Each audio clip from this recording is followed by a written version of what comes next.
Hello everyone and welcome back to the Horror Hut. Now, I know a lot of you use these videos to sleep, so before you drift off I thought it would be a fun idea if everyone can leave a comment to let me know where you are listening from in the world. Also like and subscribe if you are enjoying the episodes. Right, let's get comfy and relax and let's begin.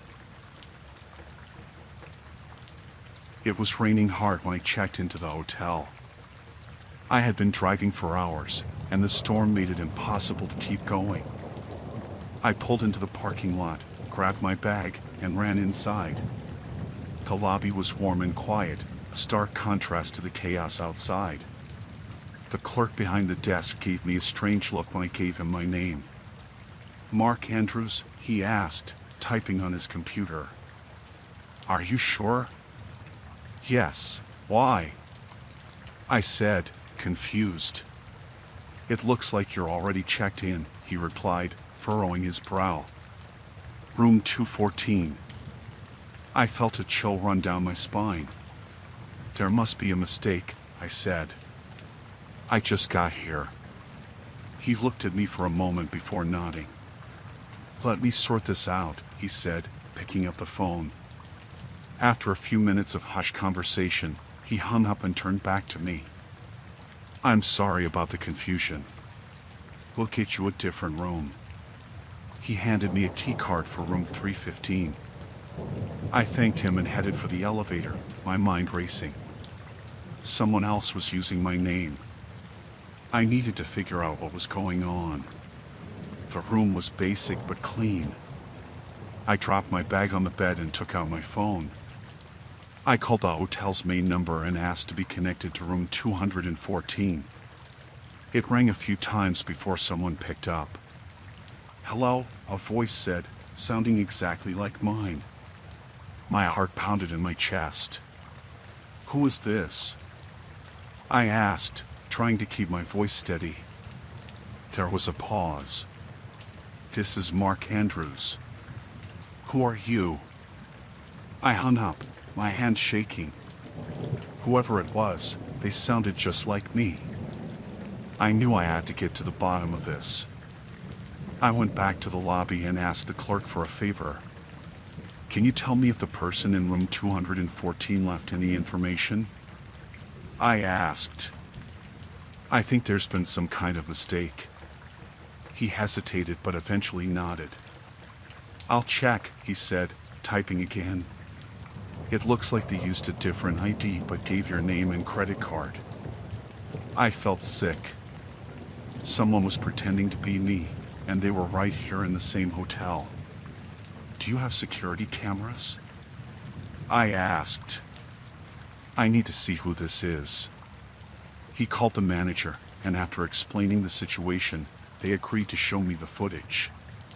We went into a small office, and the manager pulled up the recordings from earlier that evening. "There," I said, pointing to the screen. A man walked into the lobby, drenched from the rain, and approached the desk. I could only see the back of his head, but he handed over an ID and a credit card. "Can you zoom in on the ID?" I asked.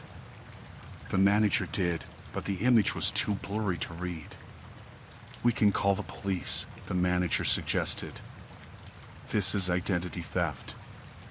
I nodded, my stomach in knots. "Please do," I said. While we waited for the police, I went back to my room. I didn't feel safe knowing this person was just a few doors down.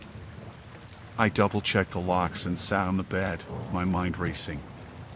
About an hour later, there was a knock on my door. I opened it to find two officers standing there. I explained the situation again, and they agreed to go to room 214 to question the imposter. I waited in the hallway as they knocked on the door. There was no answer at first, but then the door creaked open. I couldn't hear what was being said, but after a few minutes, the officers stepped back, and the man stepped out. I gasped. He looked exactly like me. Same height, same build, even the same clothes. He glanced at me, his eyes cold and calculating. "Mark Andrews, one of the officers asked him. Yes, he replied, his voice eerily calm. You're under arrest for identity theft, the officer said, pulling out handcuffs. The man didn't resist. He kept his eyes on me as they led him away, a sinister smile playing on his lips. This isn't over, he said, his voice low. I shivered, watching him disappear down the hallway. The police took my statement and assured me they would investigate further. The hotel manager apologized profusely and offered me a free stay, but I declined. I just wanted to get out of there. I checked out the next morning, still shaken.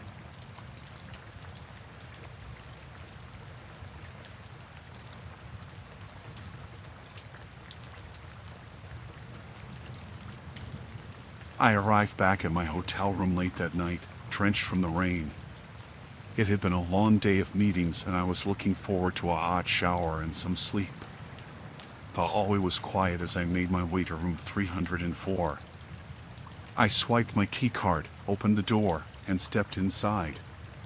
The first thing I noticed was the faint sound of someone moving inside. My heart skipped a beat. I flipped on the light and saw a man standing by my suitcase, rummaging through my belongings. He looked up, startled. Who are you? I demanded, my voice trembling. The man straightened up, holding a pair of my socks. I think there's been a mistake, he stammered. They gave me this room. I was just checking in. My mind raced. How could someone else have access to my room?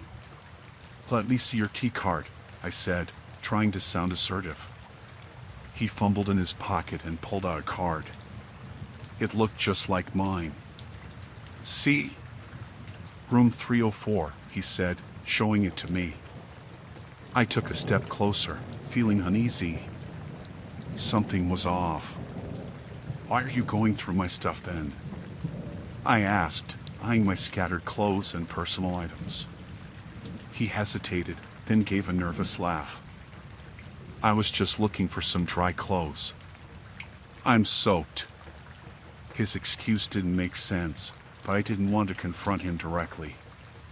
Get out, I said, trying to keep my voice steady. We'll sort this out at the front desk. He didn't move. Instead, he looked at me with a strange intensity. You know, you're right. This is your room, he said slowly. But it's raining hard outside. Maybe you could help me out. My stomach churned. Help you out. With what? I asked, inching toward the door. He smiled, but it didn't reach his eyes. Just let me stay here tonight. I'll be gone by morning. I shook my head. No, you need to leave now. His smile faded. I don't think you understand, he said, his tone shifting. I'm not asking. Fear gripped me as he took a step closer. I glanced at the door, calculating my chances of making a run for it. Please, just go, I said, my voice shaking. He lunged at me, grabbing my wrist. I struggled, trying to pull away, but he was strong. You're not going anywhere, he growled, pushing me toward the bed. I fought back, kicking and clawing at him. Help. Somebody help. I screamed, hoping someone in the hallway might hear me. He covered my mouth with his hand, muffling my cries. Shut up, he hissed. No one's coming. Panic surged through me. I bit down on his hand as hard as I could. He yelped in pain and loosened his grip. I took the chance to break free, bolting for the door. I flung it open and ran down the hallway, not looking back. The elevator was at the far end, but I didn't want to wait. I spotted the stairwell and dashed inside, taking the steps 2 at a time. My heart pounded as I reached the lobby. The clerk looked up, startled by my disheveled appearance. What's wrong? He asked. Someone's in my room. I gasped. Call the police. He grabbed the phone, dialing quickly. Are you hurt? He asked, glancing at me with concern. I shook my head, trying to catch my breath. No, but he's dangerous. He had a key card to my room. Minutes later, the police arrived. They went up to my room and found it empty. The man was gone, leaving my belongings scattered across the floor. They took my statement and assured me they would investigate, but I couldn't shake the feeling of unease. The hotel offered me a different room, but I declined. I packed my things and checked out, deciding to find another place to stay. As I drove away, the rain still pouring down, I couldn't stop thinking about how easily things could have gone differently. I spent the next few nights looking over my shoulder, jumpy at every sound. The police never found the man, and I never got answers about how he got my key card. I've stayed in countless hotels since, but I always double-check the locks and keep a weapon within reach.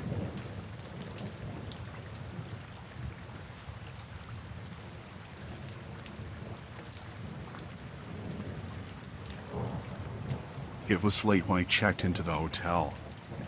The rain outside was relentless, and I was soaked by the time I got to my room.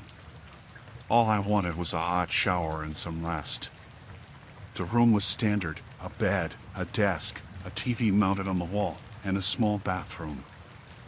I threw my bags on the bed and headed straight for the shower. Afterward, I felt a bit better. I sat on the bed, flipping through channels on the TV, but nothing interesting was on. That's when I noticed it, a tiny red light blinking near the TV. I walked over and saw a small camera, barely noticeable, hidden between some books on the shelf. My heart started to race. I quickly covered the camera with a towel and called the front desk. "There's a camera in my room," I said, trying to keep my voice steady. The man on the other end didn't seem surprised. "We'll send someone up to check," he said. A few minutes later, a man in a maintenance uniform knocked on the door. He looked around the room, saw the camera, and shrugged. "Must be a mistake," he said. "We'll take care of it." He left with the camera, but something didn't feel right. Why was he so calm about it? I decided to do some investigating of my own. I started by looking around the room more carefully.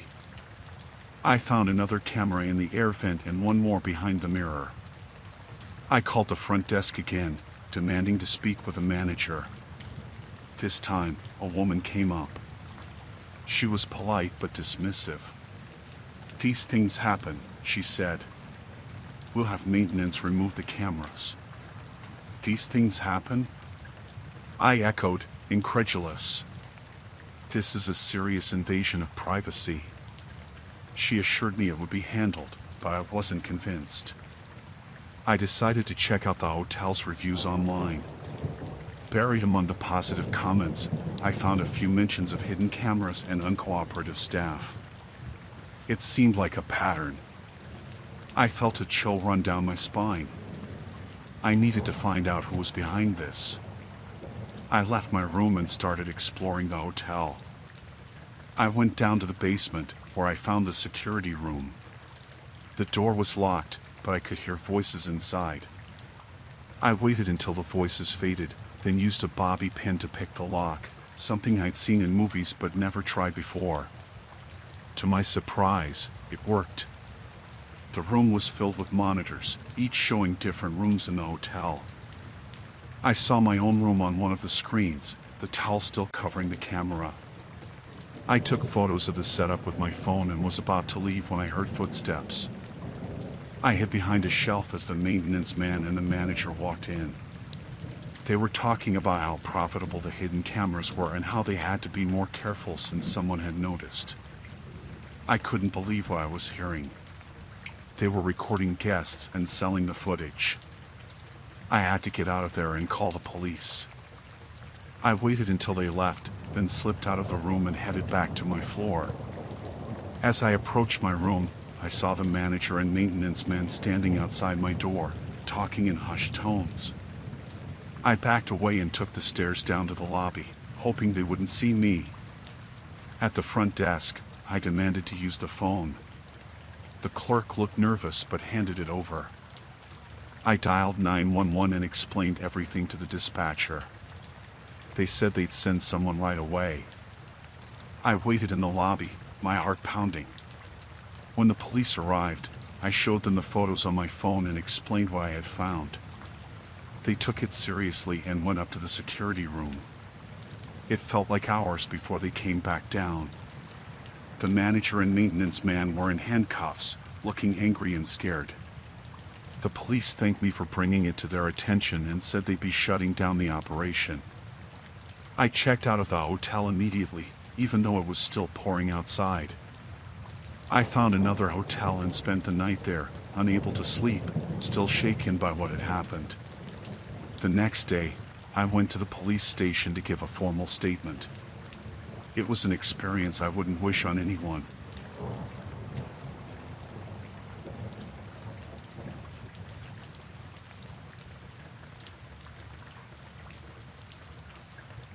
The storm was fierce, and I was relieved to be inside, away from the downpour.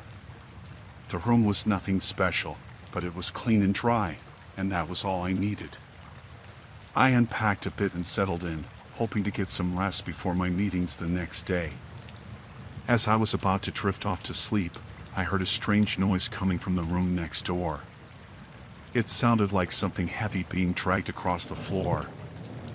I shrugged it off, thinking it was just someone moving furniture or something. I was too tired to care and soon fell asleep.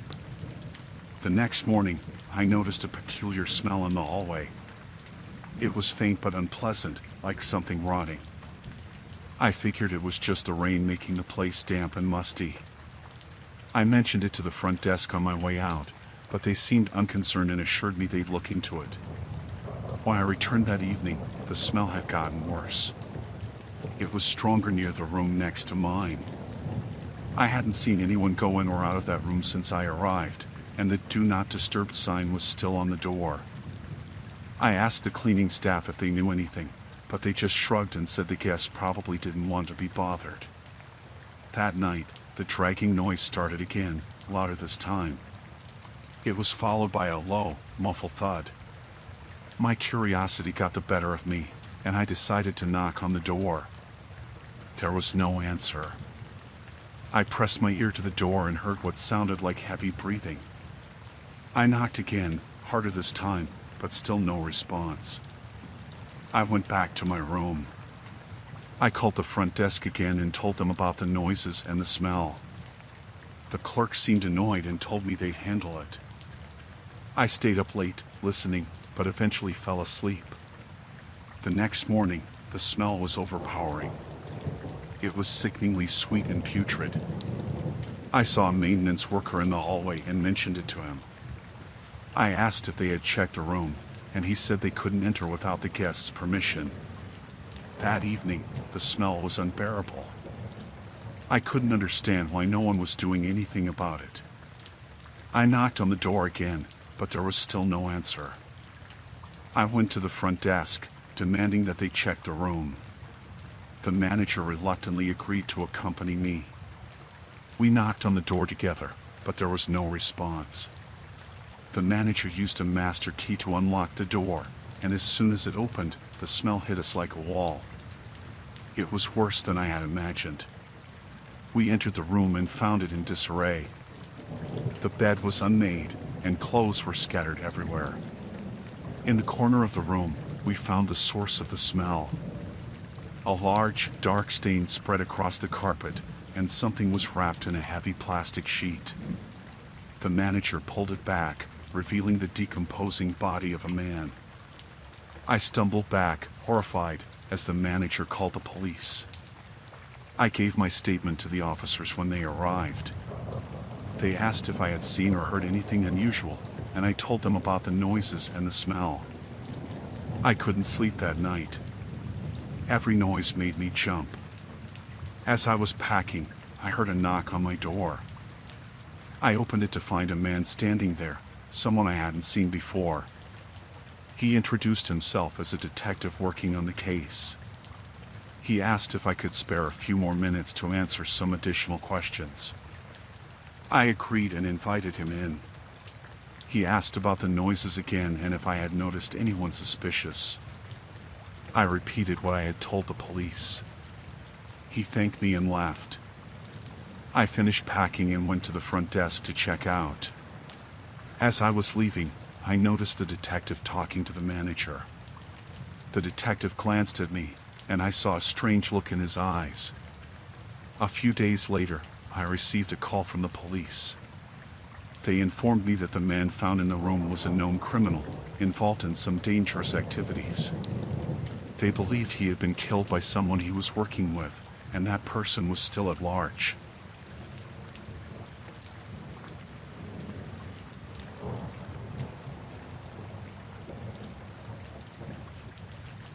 It was pouring rain the night I checked into the hotel. I had been driving for hours, and the storm made the roads too dangerous to continue. The hotel looked pretty standard, nothing fancy, but it was dry and had a bed, which was all I needed. I walked to the front desk, dripping wet, and rang the bell. The night receptionist appeared almost instantly, as if he had been waiting just out of sight.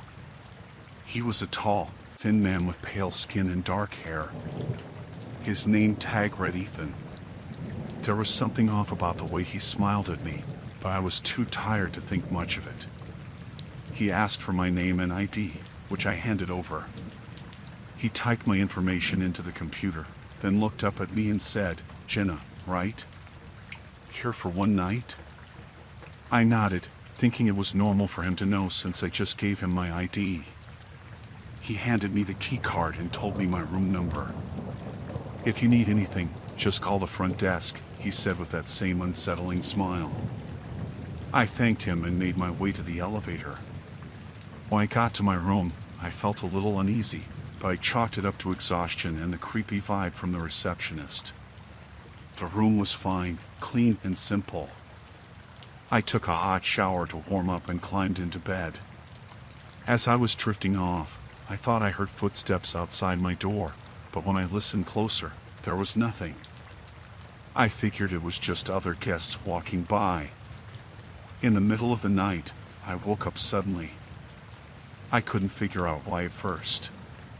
Then, I heard it, a faint clicking sound, like a door closing quietly. My heart started pounding. I lay still, straining to hear more. There were soft footsteps, moving slowly away from my room. I told myself it was just my imagination, or maybe someone going back to their room. The next morning, I felt uneasy. I couldn't shake the feeling that something was wrong. I went down to the lobby for breakfast and saw Ethan at the front desk. He smiled at me and said, "Good morning, Jenna. Did you sleep well?" His knowing smile made me feel exposed, like he knew something I didn't. I brushed it off and spent the day out, trying to forget about it. When I returned that night, Ethan was still there. He greeted me with that same unsettling smile. "Back already? How was your day?" I mumbled something polite and hurried to the elevator. That night, I locked the door and put a chair against it for good measure. I felt silly but safer. As I lay in bed, I couldn't sleep. Every little noise made me jump. Around 2 a.m., I heard it again, the soft click of a door and quiet footsteps. My heart raced. I held my breath, listening. The footsteps stopped right outside my door. I wanted to get up and check, but I was frozen with fear. Minutes felt like hours. Eventually, the footsteps moved away, and I heard the faint click of a door closing again. I stayed awake the rest of the night, terrified. In the morning, I went down to check out. Ethan was there, smiling. "Leaving already?" he asked. I nodded, not wanting to engage. As I handed over the key card, he said, "I hope you had a restful stay, Jenna." His smile sent chills down my spine. As I walked out to my car, I noticed a small piece of paper tucked under the windshield wiper. It was a note, written in neat handwriting. "I hope you come back soon." No signature, but I knew it was from Ethan. I got in my car and drove away as fast as I could. I didn't stop until I was miles away from that hotel. The whole drive, I couldn't stop thinking about how he knew my name and how he had been outside my room at night. I realized then that he must have had a master key. He had been in my room while I slept. I never reported it. I just wanted to forget it ever happened. But every time I stay in a hotel now, I can't help but remember that night and wonder if someone is watching me.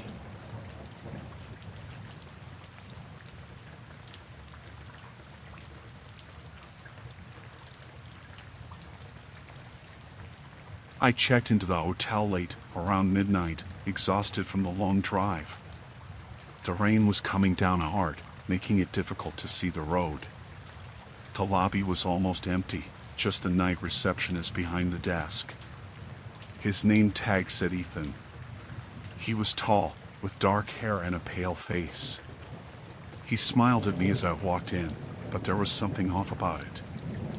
I gave him my ID and he typed my details into the computer. "Jenna, right?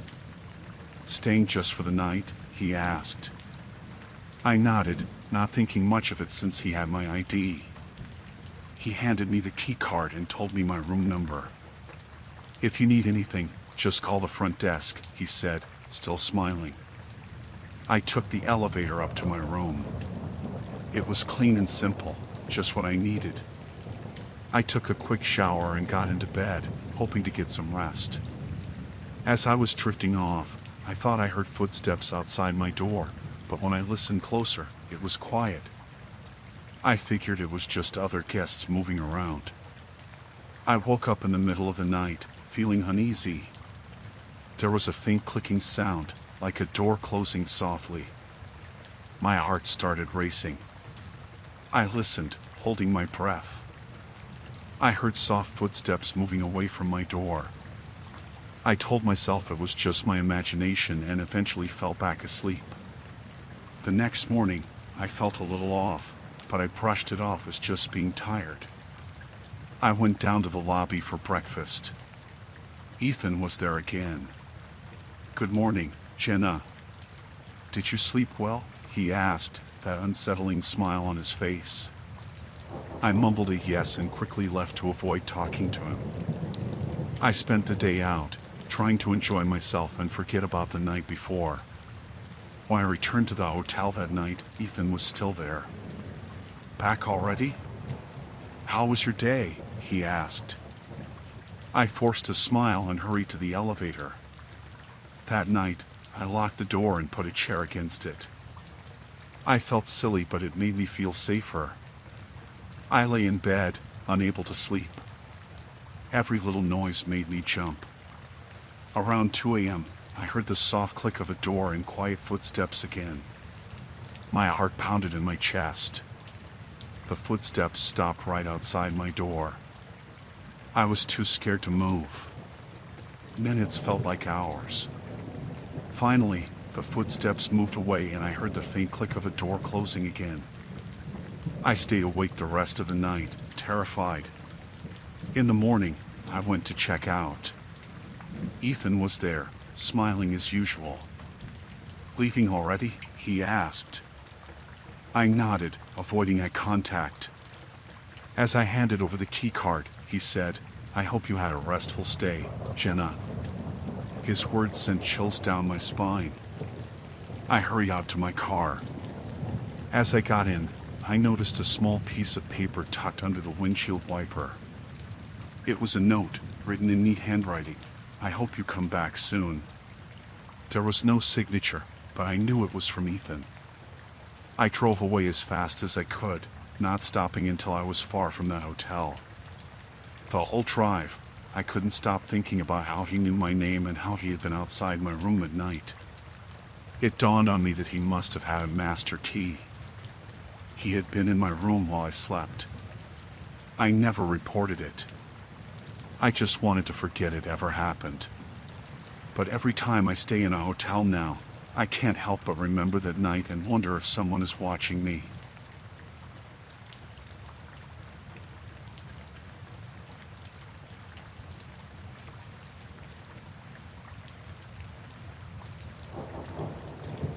I was exhausted and just wanted to relax. I checked in without any issues and took the elevator up to my room. It was a standard hotel room, nothing fancy, but it was clean and comfortable. I unpacked a few things and settled in for the night. About an hour later, there was a knock on my door. I was surprised because I wasn't expecting anyone. I looked through the peephole and saw a man in a suit standing there. He looked official, holding a clipboard and wearing a name tag that read Hotel Inspector. I opened the door a crack, keeping the chain on. "Good evening, ma'am," he said with a polite smile. "I'm with the hotel's inspection team. We're conducting routine safety checks in all the rooms. It won't take long." I was hesitant, but he seemed genuine, and I didn't want to cause a fuss. I unlatched the chain and let him in. He walked around the room, checking the smoke detector and the bathroom fixtures. I watched him closely. Something about this felt off. As he moved to the dresser, I noticed he wasn't really inspecting anything. Instead, he was rifling through my personal belongings. He opened drawers, peeking inside my suitcase, even lifting up my clothes. My heart started pounding. This didn't seem right. "Excuse me, what are you doing?" I asked, trying to keep my voice steady. He looked up, surprised, then quickly composed himself. "Just checking for any hidden issues, ma'am. It's standard procedure." I didn't buy it. "I think you've seen enough," I said firmly. "Please leave." He hesitated for a moment, then smiled again, but it didn't reach his eyes. "Of course, ma'am. If you need anything, just call the front desk." He walked out, and I quickly locked the door behind him, my hands shaking. I leaned against the door, trying to calm down. Something was definitely wrong. I grabbed my phone and called the front desk. "Hi, this is Lisa in room 314. I just had someone claiming to be a hotel inspector in my room. Is that standard procedure?" The receptionist sounded confused. "We don't have any inspections scheduled tonight, ma'am." "Can you describe the person?" I told her what he looked like and what had happened. She apologized and assured me they would look into it immediately. I hung up, still feeling uneasy. I double-checked the lock and even pushed a chair against the door. I tried to relax, but I couldn't shake the feeling that I was being watched. I decided to check the room myself, making sure nothing was out of place. Everything seemed okay, but I still felt on edge. I sat on the bed, trying to read a book, but I couldn't focus. About an hour later, I heard a noise outside my door. It was the faint sound of footsteps, then a soft scratching noise. My heart leapt into my throat. I turned off the lights and stood by the door, listening. The scratching continued, followed by a quiet click. Someone was trying to pick the lock. I grabbed the phone and dialed the front desk again. "This is Lisa in room 314. Someone is trying to get into my room. Please send security now." I heard hurried footsteps on the other end, and the receptionist assured me help was on the way. I hung up and looked around for something to defend myself with. I grabbed a heavy lamp and stood by the door, ready to swing if necessary. The door handle jiggled, and then there was a loud bang as someone tried to force it open. I backed away, my heart pounding so hard I could hear it in my ears. Moments later, I heard voices and more footsteps. The banging stopped. "Miss Lisa, this is hotel security. Are you all right?" I approached the door cautiously. Yes, I'm okay, I called out. Is he gone? Yes, ma'am. We have him in custody. You're safe now. I opened the door to see two security guards standing there. One of them explained that the man had been caught trying to break into several rooms. He wasn't an inspector at all, just a criminal looking for easy targets. The next morning, I checked out as soon as I could.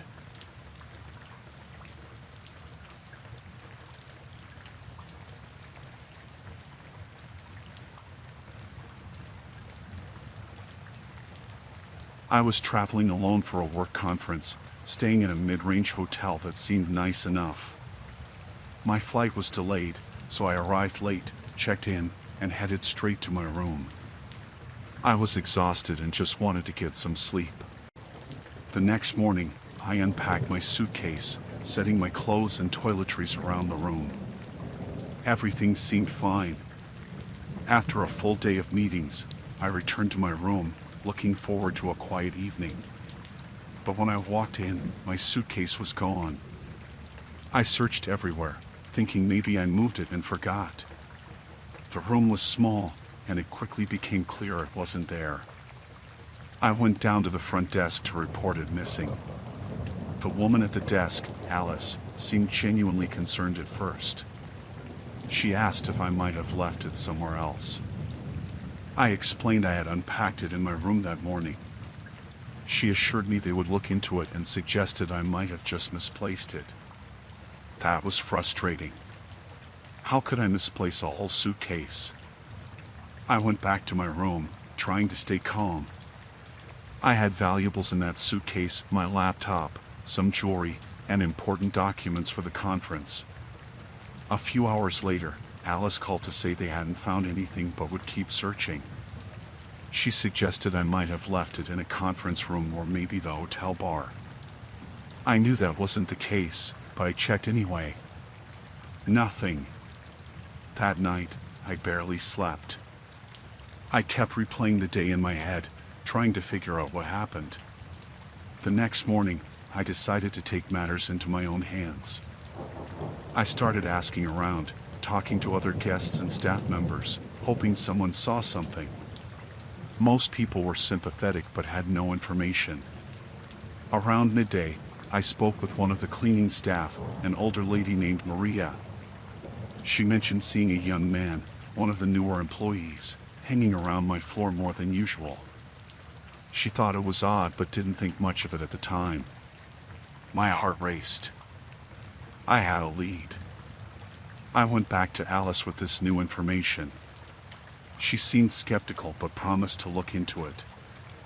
I decided to follow up myself. I started watching the hotel staff, particularly the newer employees. It didn't take long to notice a young man, maybe in his mid-20s, who seemed a bit too interested in the guests and their rooms. His name tag said David. I saw him hovering near rooms after guests left, always with an excuse if anyone asked. I followed him discreetly for a while, hoping to catch him in the act. My gut told me he was the one. That evening, I saw David enter a guest's room with a master key card. My heart pounded as I crept closer. He emerged a few minutes later, carrying a small bag. I knew I had to act. I waited until he left, then quickly went to Alice with what I saw. Alice looked shocked and called hotel security. They caught David red-handed, and under questioning, he admitted to stealing from multiple guests, including me. He had been using the master key card to enter rooms when guests were out. My suitcase was found in a storage closet along with other stolen items. The hotel manager apologized profusely and assured me they would take action to prevent this from happening again. They offered me a free stay, but I just wanted to get out of there. I packed my things and checked out, relieved to be leaving but still shaken. I learned later that David was arrested, and the hotel implemented stricter security measures.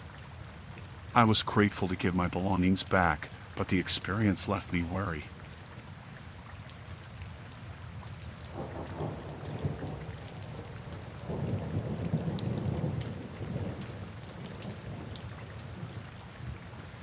I was staying at this hotel for a business trip. It wasn't anything fancy, but it seemed decent enough when I checked in. The first night went by without any issues. I attended my meetings and came back to the room to crash. The next night, though, things took a turn. It was past midnight when I realized I left my phone charger in my car. I decided to go get it because my phone was almost dead. I put on my shoes, grabbed my key card, and headed out. The hallway was empty and quiet, and the only sound was the hum of the vending machine near the elevator. I took the elevator down to the parking lot, got my charger, and headed back up to my room. When I got to my door, I swiped the key card, but the light flashed red. I tried again, thinking maybe I swiped it too fast. Still red. I tried a few more times, but it didn't work. Frustrated, I decided to go down to the front desk to get a new key. When I got there, the lobby was empty. No one was at the front desk. I rang the bell, but no one came. I called out, "Hello?" but still, no response. It was late, and I was getting annoyed. I walked around, trying to find someone. The hallways were dimly lit, and the whole place felt eerie. After what felt like forever, I finally saw a guy in a hotel uniform coming out of a door near the laundry room. I called out to him, and he turned to look at me. He smiled and walked over. "Hey, can I help you?" he asked. I told him my key card wasn't working, and I couldn't get into my room. He nodded and said he could help me. He asked for my room number, and I told him. He said he would get a new key card for me.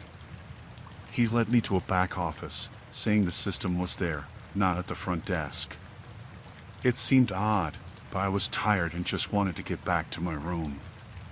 The office was down a narrow hallway, away from the main lobby.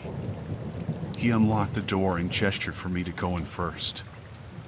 I stepped inside, and that's when I realized something was wrong. The office was messy, with papers everywhere and no computer in sight. Before I could react, I heard the door close behind me. I turned around, and the guy was blocking the doorway. His friendly smile was gone. "What's going on?" I asked, trying to keep my voice steady. He didn't answer. Instead, he stepped closer, and I backed away until I hit the desk. My mind was racing, trying to figure out what to do. "Just give me your wallet and phone," he said finally, his voice low and menacing. I realized then that this was a setup. He must have seen me leave my room and decided to take advantage of the situation. I handed over my wallet and phone, hoping that would be enough for him to leave me alone. He took them and then looked me over. "Empty your pockets," he demanded. I did as he said, showing him I had nothing else. He seemed satisfied and finally stepped back, opening the door. "Don't make a sound," he warned, "or you'll regret it." I nodded, and he left, closing the door behind him. I waited a few moments, heart pounding, then slowly opened the door. The hallway was empty. I crept back to the lobby, looking around for anyone who could help. The place was still deserted. I finally found a house phone and called the main line. After a few rings, the same guy answered. "Front desk, how can I help you?" he said, his voice back to being friendly. I hung up, realizing he was the only staff around. Desperate, I went back to my room and tried the key card again. This time, the door clicked open. I quickly went inside and locked the door behind me. I sat on the bed, shaking, trying to process what had just happened. In the morning, I went to the front desk and reported everything. They seemed shocked and promised to look into it. They gave me back my wallet and phone, which had been found in a trash can outside. I checked out and moved to a different hotel for the rest of my stay. I never saw that guy again, and the hotel never gave me a clear explanation. But I learned to always be cautious, especially when traveling alone.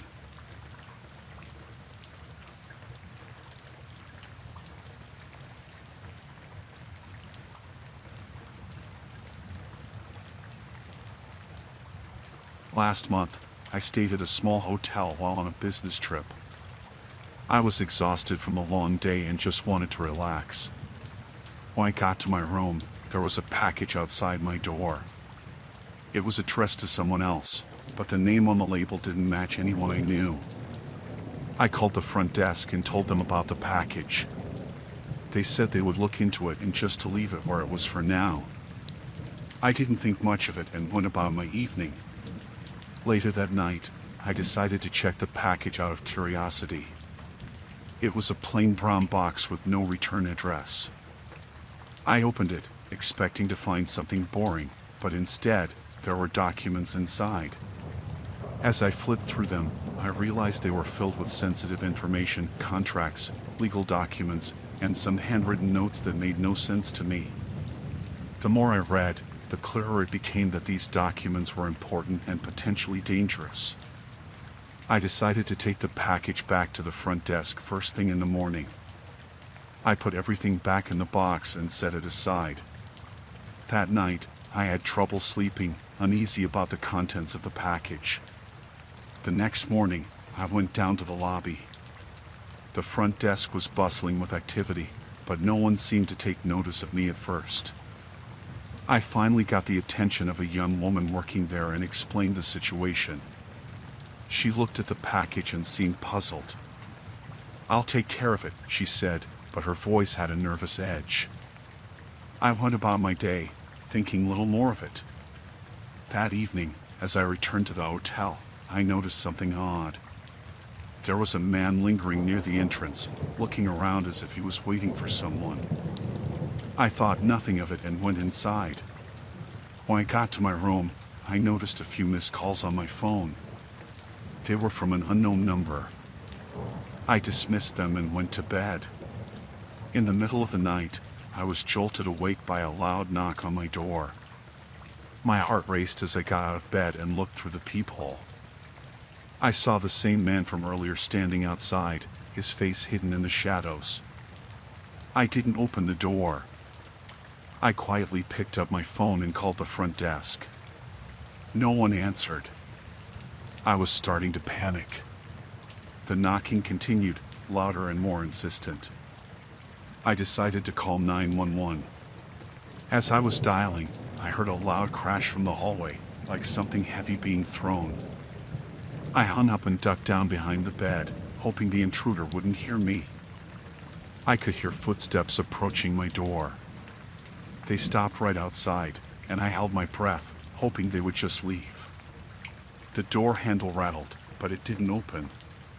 After what felt like an eternity, the footsteps receded. I waited a few more minutes before daring to peek out. The hallway was quiet again.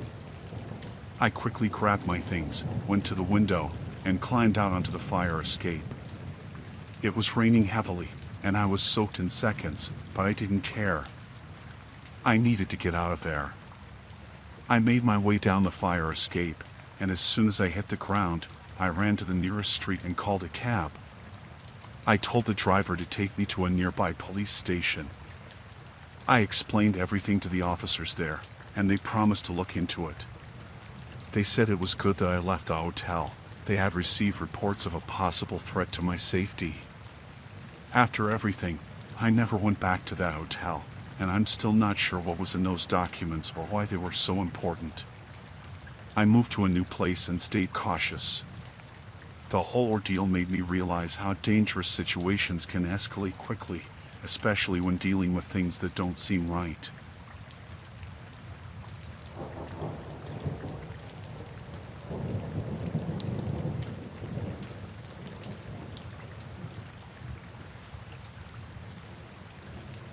Last month, I stayed at a hotel for a work conference.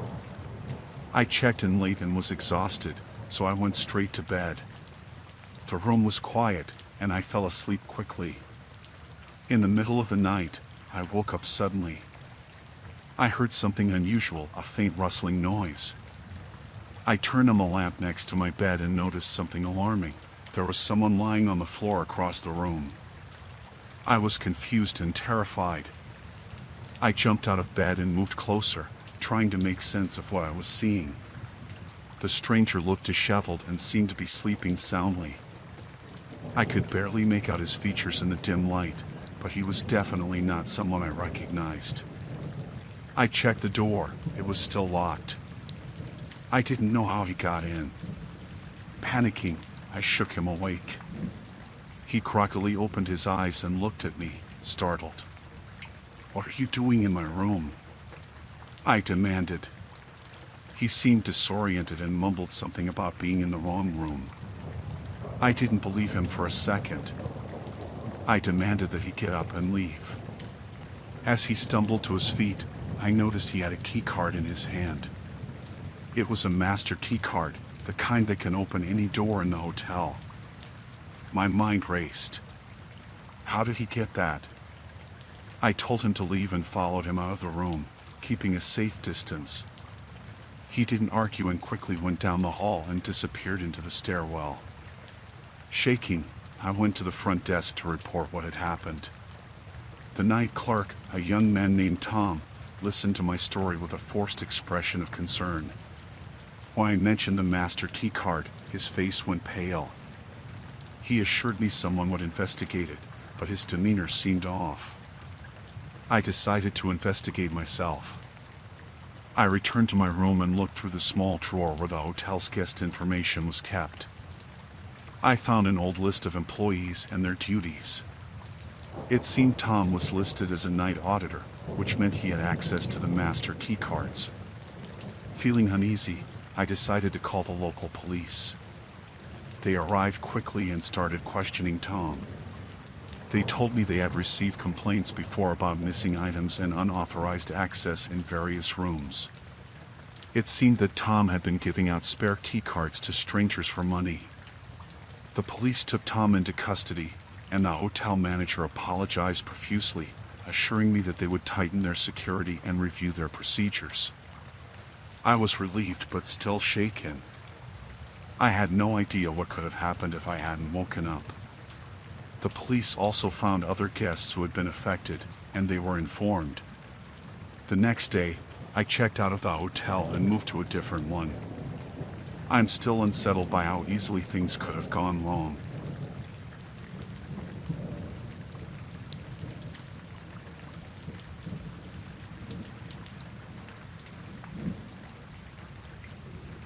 I recently stayed at a hotel while on a business trip. It was a last-minute booking, and the place seemed decent enough. When I checked in, everything seemed normal. The front desk clerk was friendly, and my room was clean. I settled in and decided to relax after a long drive. That night, I noticed something odd. The carpet in the corner of my room seemed uneven. It looked like there was a slight bulge under it. Out of curiosity, I lifted the corner of the carpet and saw what looked like a small latch. It was rusted and old, but it was definitely a latch. My heart raced as I tried to figure out what it was. After a few moments of hesitation, I decided to open it. To my surprise, there was a trapdoor underneath. It was heavy, but I managed to lift it with some effort. Underneath was a narrow, dark passageway. The thought of a hidden tunnel was unsettling, but my curiosity got the better of me. I grabbed my flashlight from my bag and decided to explore. The tunnel was cramped and musty. It seemed to stretch on for a while. As I walked, the air grew cooler, and the sound of my footsteps echoed eerily. I noticed that the walls were lined with old, dirty bricks. The tunnel seemed to lead deeper underground. After what felt like an eternity, I reached a fork in the tunnel. I chose the left path, which led to a small, dimly lit room. The room was cluttered with old furniture, filing cabinets, and boxes. There were also several security monitors displaying various areas of the hotel. My blood ran cold when I realized what I was looking at. The cameras were showing live feeds of different parts of the hotel, including my own room. Panic set in. I quickly turned back and retraced my steps, trying to stay calm. As I moved, I heard voices coming from deeper within the tunnels. I recognized the voices from earlier when I had passed by the front desk. They sounded like they were coming from a group of men discussing something in low tones. I made my way back to the trapdoor and pulled it open. I climbed out and put the carpet back in place, trying to make it look like nothing had happened. My heart was pounding, and I was terrified. I had to get out of that hotel as quickly as possible. I grabbed my phone and dialed the police. I told them everything I had seen and heard. They arrived within minutes and took over. They went into the tunnel while I waited outside with a sense of dread. After a while, they came back and confirmed my worst fears. The tunnel was part of a network used by criminals for various illegal activities, including unauthorized surveillance and possibly other crimes. The hotel manager was informed, and the entire place was shut down for an investigation. I was given a full refund and promised that the matter would be dealt with. I had to stay in another hotel for the rest of my trip. The experience left me shaken, and I couldn't stop thinking about how easily things could have gone horribly wrong. I'm still not sure how the trapdoor ended up in my room or how long the tunnel had been in use. All I know is that it was a close call.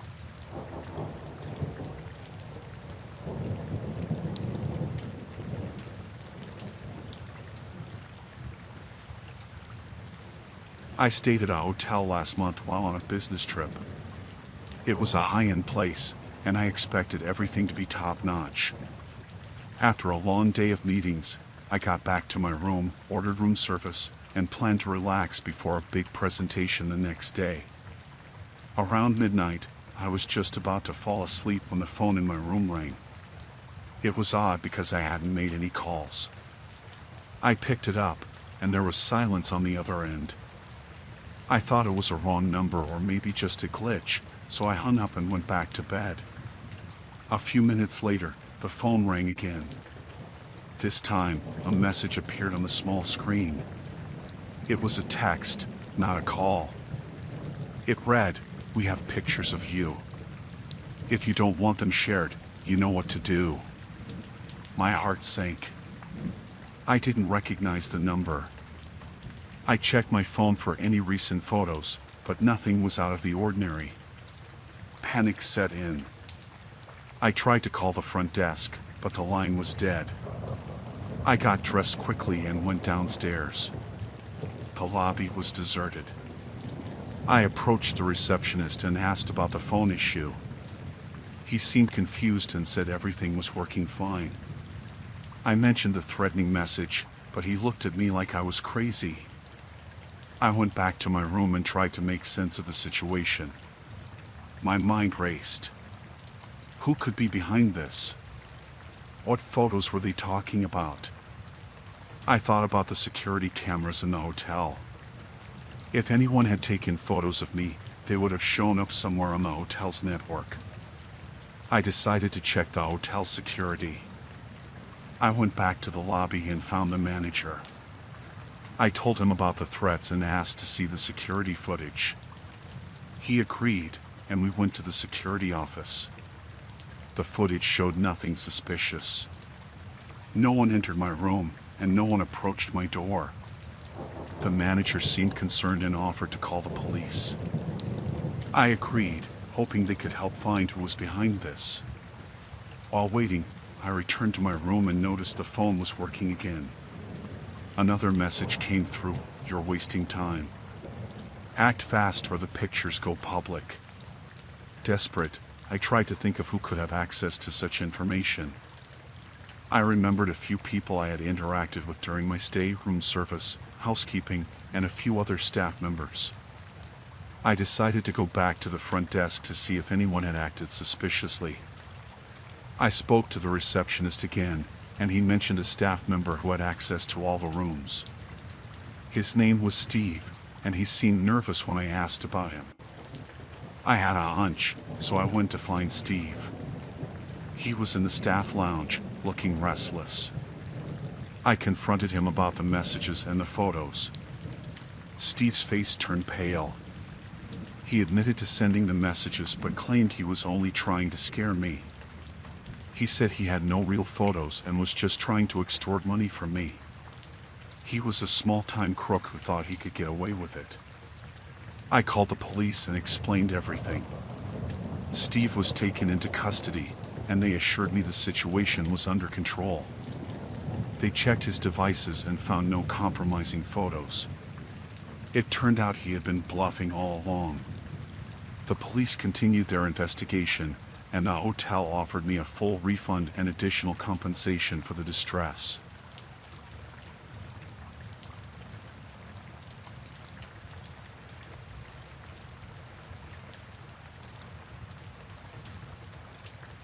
I stayed at a hotel last month while on a business trip. It was a nice place, or so I thought. Everything seemed fine until I started noticing that my belongings were not where I left them. I'd put my laptop bag in one spot, and it would be in another. I thought I might be just forgetting where I put things, so I brushed it off initially. One night, I came back to my room after dinner and saw that my suitcase was unzipped. I was certain I had zipped it up before I left. I checked inside, but nothing seemed out of place. The next day, I returned to my room to find that the drawer in the nightstand was slightly open, even though I remembered closing it. I began to get uneasy. I decided to do something about it. I set up a small camera I had brought along just in case I needed it for work. I placed it in a spot where I could see most of the room, including the areas where my belongings had been moved. I hoped to catch something that would explain why my things were being disturbed. That night, I went to bed, trying not to think too much about it. Around midnight, I was woken by a noise. I checked the camera feed on my phone and saw someone entering my room. It was one of the housekeepers. They started going through my things, pulling out drawers, rifling through my suitcase, and even looking under the bed. They were clearly searching for something. I felt a cold sweat run down my back. I had no idea what they were looking for or why they were targeting me. I was sure they knew I had the camera. They glanced around the room suspiciously, but they didn't notice it. The next morning, I went straight to the front desk and asked to speak with the manager. I didn't mention the camera, but told him that I suspected someone on the staff had been entering my room and moving my belongings. The manager seemed concerned and promised to look into it. He said it would take some time to investigate, but assured me that the matter would be handled. I went back to my room, feeling nervous but hoping the issue would be resolved. Later that day, I noticed that the camera I had set up was gone. It had been taken while I was out. My heart pounded. If they had found the camera, they must have known I was onto them. I decided to take extra precautions. I avoided leaving my room alone and started keeping my valuables on me whenever I left. I also made sure to keep an eye on the camera feed from my phone, hoping to catch any more suspicious activity. That night, I caught another glimpse of the same housekeeper. They were back in my room, but this time, they were more cautious. They seemed to be looking around for something else, but they left without finding what they were looking for. The next morning, I went to the front desk again and demanded to know what was being done about the situation. The manager finally admitted that there had been some disciplinary action taken, but he wouldn't give me details. I was relieved but still shaken. I checked out of the hotel that day and made sure to inform the authorities about what had happened. I didn't want anyone else to go through what I did. The hotel offered me a refund and some compensation for the trouble, but it didn't erase the anxiety I felt during those days. In the end, I was just grateful to have left that place unharmed. It was a terrifying experience, knowing that someone was going through my personal things and that they might have turned on me if they felt threatened.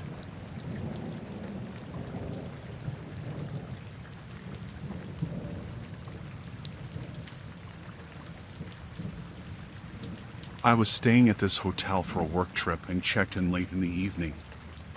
I was tired and just wanted to get to my room and sleep. When I got to my floor, the key card didn't work. I went back to the front desk, and the clerk apologized, saying there was a mix-up. He reprogrammed a new card and told me it should work. I went back to my floor, and to my surprise, the new card opened a door that wasn't mine. I thought maybe there was some mistake, but went inside anyway, figuring I'd sort it out once I got some rest. The room looked normal at first glance, but something felt off. I noticed a briefcase on the floor near the bed that wasn't there when I had checked in. It wasn't locked or secured in any way, so curiosity got the better of me. I opened it.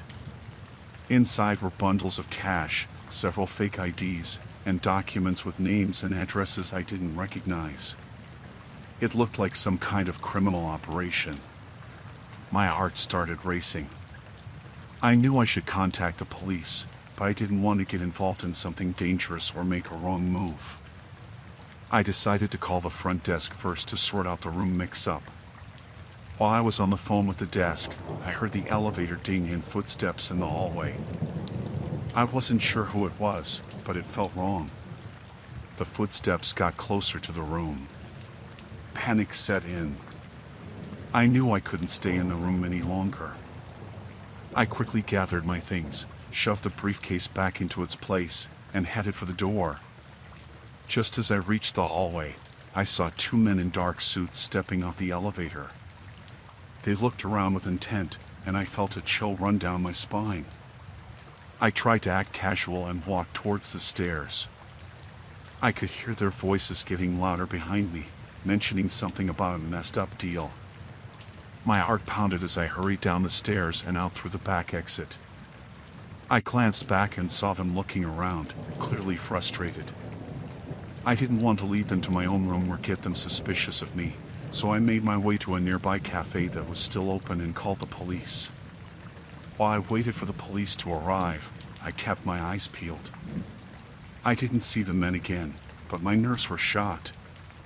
The police finally showed up, and I gave them all the details I could. They seemed to take it seriously and said they'd investigate. I left the hotel as soon as I could. I was terrified that the criminals would find me, but I had to get out. The whole situation was surreal. I never thought I'd stumble into something so dangerous just because of a hotel room mix-up. The police assured me they would handle it, but I was shaken for days. I don't know what happened to the criminals or if they were ever caught, but I learned to be extra cautious about where I stay and to always double-check my room before settling in.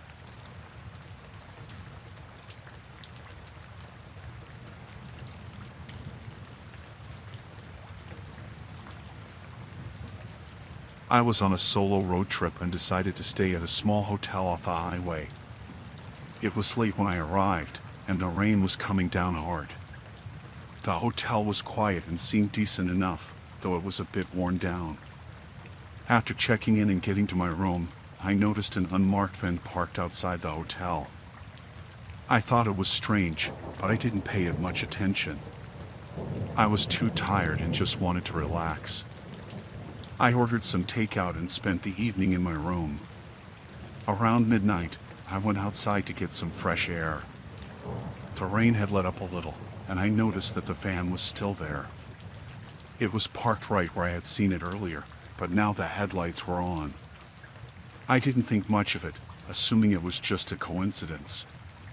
The next morning, I noticed the van again as I left the hotel to grab breakfast. It was parked across the street, and the same person seemed to be inside, watching me. It made me uneasy, but I brushed it off as paranoia. I had no reason to think someone was actually following me. After breakfast, I decided to head to a nearby park to clear my head. As I pulled out of the hotel parking lot, the van followed me. I tried to convince myself it was a coincidence, but the van stayed behind me the entire way. I could feel my anxiety rising, and by the time I reached the park, I was on edge. I parked and tried to take a walk to calm down, but the van parked a few spots away from me. The same person was still inside, staring straight ahead. My heart raced, and I decided it was time to go back to the hotel. I had to get out of there. When I returned to the hotel, I saw the van waiting outside the entrance. I felt trapped, I tried to go around the van to get into the hotel, but it moved to block my path. My pulse quickened as I realized something was seriously wrong. I went back to my car and tried to call the front desk from my phone. The line was dead. I couldn't reach anyone inside. I glanced back at the van and saw the person inside getting out and heading towards the hotel entrance. I knew I had to get away from the van and the hotel. I quickly pulled out of the parking lot and drove to the nearest police station. My hands were shaking as I explained everything to the officers. They took my report seriously and promised to send someone to check out the situation at the hotel. I didn't go back to the hotel. I stayed at a different place that night and waited for the police to give me an update. They told me they had found the van and talked to the occupants. Apparently, the people in the van were involved in some shady business, and they had been following me for a while.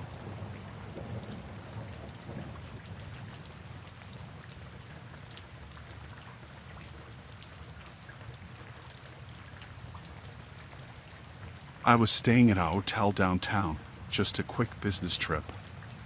The night was stormy, rain pounding on the window, and I couldn't sleep. I got up and looked out, trying to calm my mind. That's when I saw something across the street. A woman was struggling with two men near a dark van. At first, I thought maybe it was some drunk people fighting, but then I saw the fear on her face. I could see the men shoving her into the van. I grabbed my phone and called 911, telling them what I saw. They said they were sending someone, but I knew it might be too late by the time they got there. I watched as the van sped off into the night. I sat back down, heart racing, trying to make sense of what I'd just seen. My mind was spinning.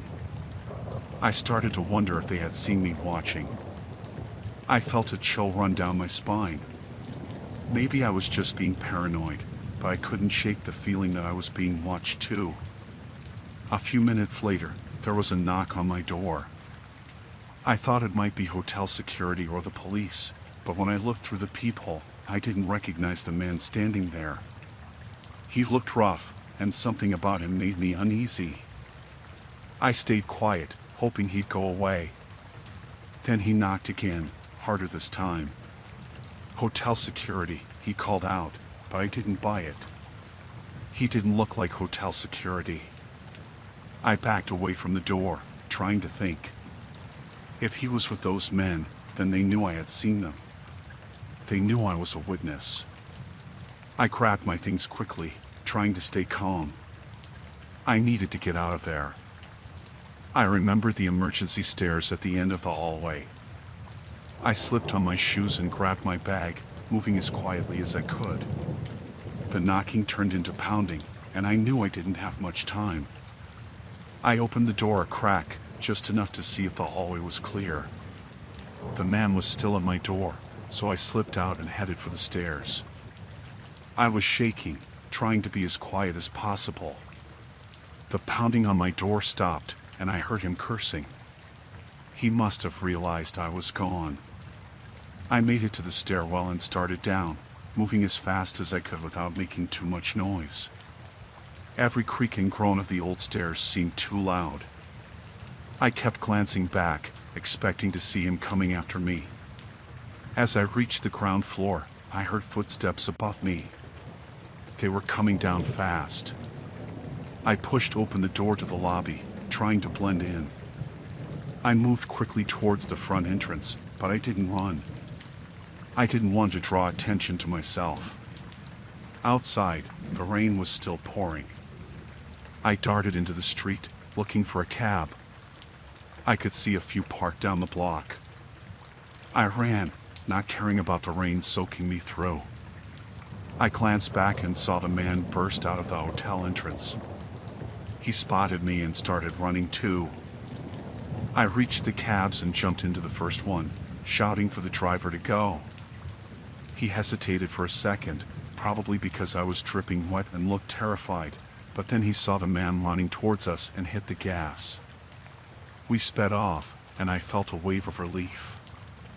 I told the driver to take me to the nearest police station. I couldn't stop shaking. I kept looking back, expecting to see the van or the man following us. We made it to the station, and I practically ran inside, explaining everything to the officers. They took me seriously, probably because I was a mess and genuinely terrified. They got my statement and said they'd look into it. I knew it might take time, but at least I was safe for now. They arranged for me to stay somewhere else for the night, somewhere secure. That night was the longest of my life. I kept replaying everything in my head, wondering how close I had come to being the next victim. The police found the woman from the van a few days later. She was shaken but alive, and the men were arrested. It took a while for the fear to fade, and I still get nervous when I hear a knock at the door late at night.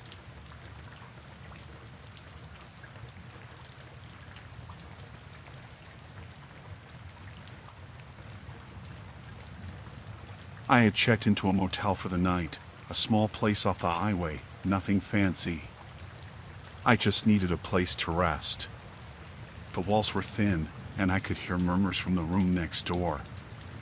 At first, I thought it was just a normal conversation, but then I caught snippets that made my blood run cold. They were talking about something big, something illegal. I heard them mention names I recognized from the news, high-profile criminals. My heart started pounding. I tried to ignore it, telling myself it was none of my business. But the more I listened, the clearer it became. They were planning something dangerous. I moved closer to the wall, trying to hear better. One voice stood out, deep and commanding. He was giving orders, talking about shipments and payments. Another voice was nervous, asking questions, seeking reassurance. They were talking about a deal going down the next day. I felt a knot in my stomach. Suddenly, there was a loud bang, and I jumped back. The room next door fell silent. I held my breath, hoping they hadn't heard me. Then I heard footsteps, slow and deliberate, moving towards the door. My heart was racing, and I backed away from the wall, trying to act natural. A moment later, there was a knock on my door. I froze, not sure what to do. The knock came again, harder this time. I knew I couldn't ignore it. I opened the door a crack, peering out.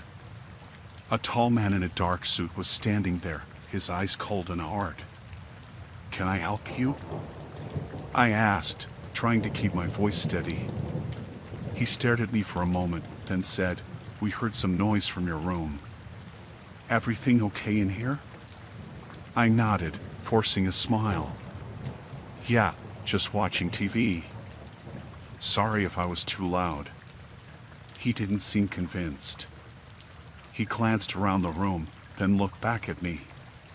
"Keep it down," he said, then turned and walked away. I closed the door, my hands shaking. I knew I had to get out of there. I quickly packed my things, trying to be as quiet as possible. I didn't want to draw any more attention to myself. I could still hear them talking next door, but now their voices were lower, more guarded. I slipped out of my room and headed for the stairs, my heart pounding in my chest. As I reached the lobby, I saw the man in the suit talking to the desk clerk. I ducked behind a pillar, trying to stay out of sight. I could hear them talking about me, describing my appearance. They knew I had heard them, and they weren't going to let me leave. I knew I had to get to my car and get out of there. I waited until the man in the suit walked away, then I made a run for it. The rain was pouring down, and I slipped on the wet pavement, but I didn't stop. I reached my car and fumbled with the keys, my hands shaking. Just as I got the door open, I heard footsteps behind me. I turned and saw the man in the suit coming towards me, his face twisted with anger. I jumped into the car and locked the doors, then started the engine. He pounded on the window, shouting at me to open the door. I didn't wait to see what he would do next. I threw the car into reverse and backed out of the parking space, then sped out of the lot. I could see him in the rearview mirror, watching me as I drove away. I didn't slow down until I was miles away, my heart still racing. I drove to the nearest police station and told them everything. They took my statement and assured me they would investigate. I knew it wasn't over, though. Those men knew who I was, and they wouldn't forget. I had heard too much, and now I was a target. The police put me in touch with a safe house, a place where I could stay until it was safe. I spent the next few days looking over my shoulder, jumping at every noise. I knew I couldn't stay hidden forever, but for now, I was safe. The police eventually caught the criminals, and they were arrested. I don't stay in motels anymore, and I don't eavesdrop on conversations. I learned my lesson that night. Sometimes, it's better not to know.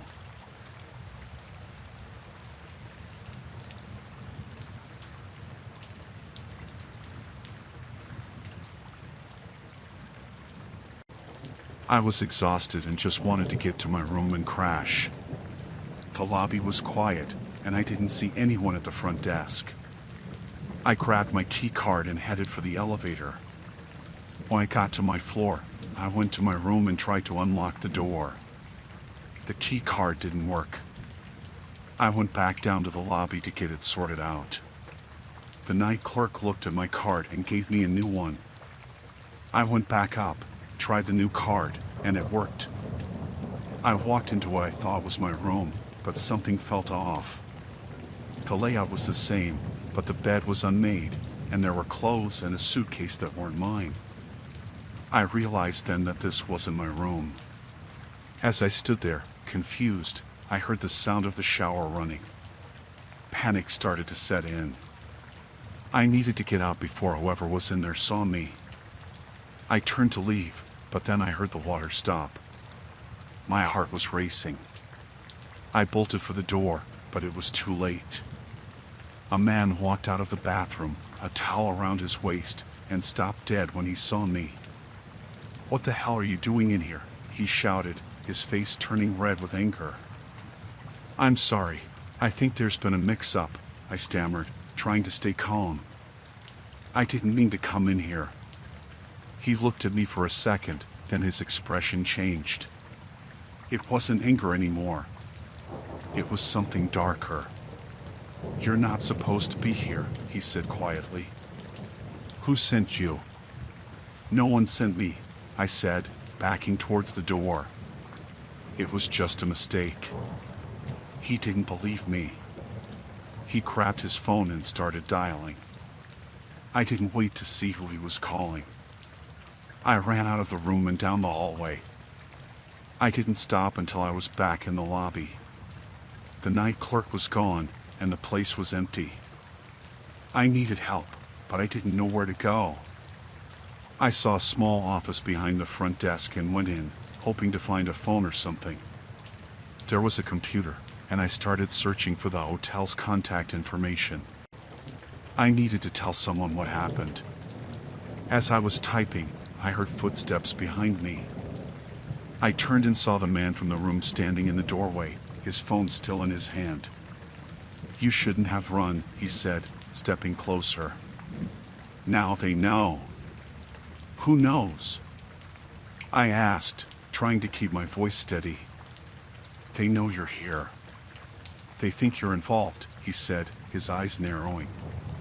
"You need to come with me." "I'm not going anywhere with you," I said, backing up against the desk. "I don't know what you're talking about." He lunged at me, but I managed to duck and run past him. I raced out of the office and down a hallway I hadn't noticed before. It was dark, and I could barely see, but I kept going. I heard him behind me, getting closer. I needed to find a way out. I found a door at the end of the hallway and pushed it open. It led to a stairwell. I ran down the stairs, my legs burning with every step. I could still hear him behind me, but he was getting further away. I reached the bottom and found another door. It led to a parking garage. I saw a security booth and ran towards it, hoping someone would be there. The booth was empty, but there was a phone. I grabbed it and dialed 911, my hands shaking. As I waited for someone to answer, I saw headlights approaching. It was a car, and it was coming fast. I ducked behind the booth, hoping they wouldn't see me. The car stopped, and I heard doors opening. I peeked out and saw two men getting out, one of them the guy from the room. They were looking around, trying to find me. I stayed as still as I could, praying they wouldn't come my way. The phone finally connected, and I whispered to the operator what was happening. She told me to stay on the line and that help was on the way. I just needed to stay hidden a little longer. The men walked past the booth, not seeing me. I watched as they searched the garage, getting further away. I stayed crouched behind the booth, my heart pounding in my chest. After what felt like an eternity, I heard sirens in the distance. I stayed hidden until the police arrived.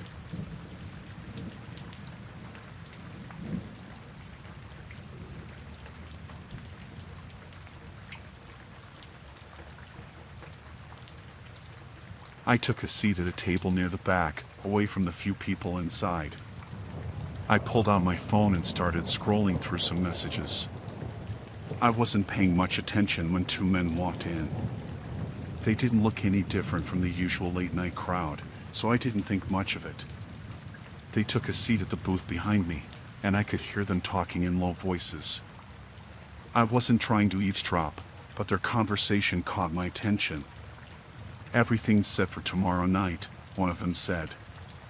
His voice was rough, like he'd been smoking all his life. "You sure no one's gonna be there?" the other one asked. He sounded nervous, jittery. "Positive. The place will be empty. We go in, get the cash, and get out. Easy job." My heart started pounding. They were talking about a robbery. I tried to keep my cool and not let on that I was listening. I glanced around the diner, but no one else seemed to notice. The men kept talking, going over details, and I couldn't believe what I was hearing. They mentioned a warehouse and a lot of money. Then, I made the mistake of shifting slightly in my chair. The noise must have caught their attention. The talking stopped, and I could feel their eyes on me. I didn't dare look back. "Did you hear something?" the nervous one asked. "Yeah," the rough voice replied. "Hey, you." I tried to act casual as I turned around. "Yeah."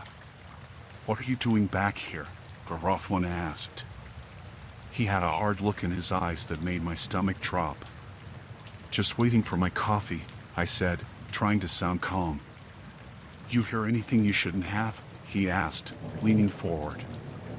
"No, just minding my own business," I lied. He stared at me for a moment, then nodded. "Good. Make sure it stays that way." I nodded and turned back around, my heart racing. I needed to get out of there.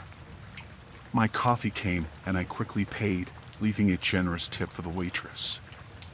As I walked out, I could feel their eyes on me. I kept my pace steady until I was outside, then hurried to my car. Once I was safely inside, I called the police and told them everything. They took down the details and said they'd look into it. I drove home, constantly checking my rearview mirror to make sure I wasn't being followed. I couldn't sleep that night. Every noise made me jump.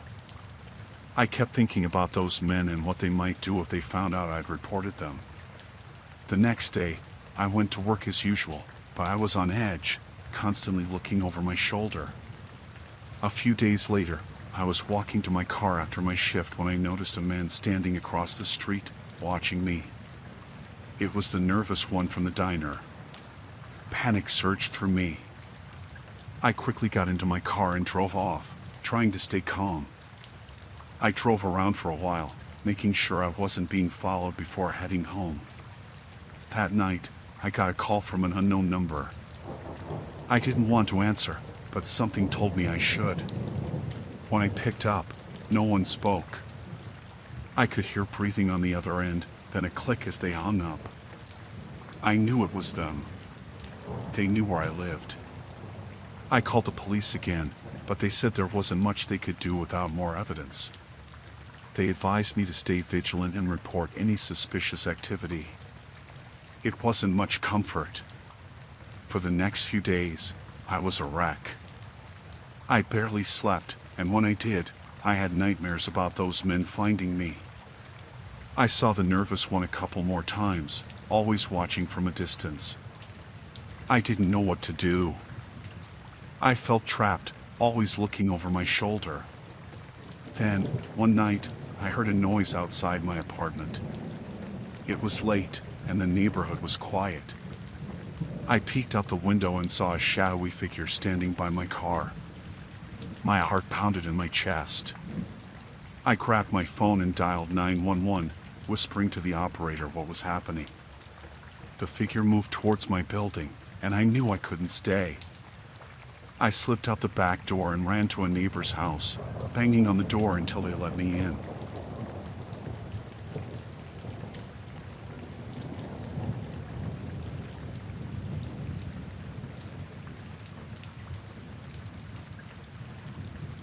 I was staying at a hotel with my friend, Sarah.